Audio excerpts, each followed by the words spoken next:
I've always loved maps.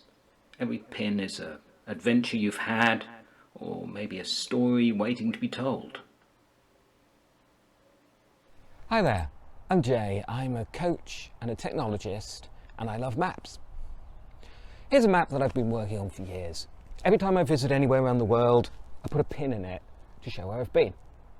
It's a lovely idea, but it has its limitations. It's physical. I can't present it, I can't email it to people, I can't put it in my pocket or on my phone. Really, these sort of maps have had their day. So what's the alternative? Nowadays, you can create digital maps. They're great. They're a brilliant way of representing your data. But surely that's really difficult. Truth is, it's not difficult. Creating digital maps from data is really easy.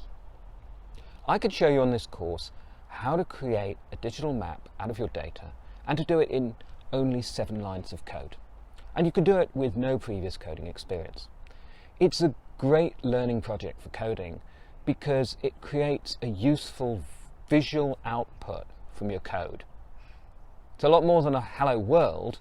You'll be able to take your data and create a real working map out of it. So come along on this course with me, have a look, see how it's done. Maps are great as an artistic medium, and here I'm showcasing some of the differences you can get from changing the background map to change the look and feel of the whole display. Try some of these ideas out when you're doing your own project.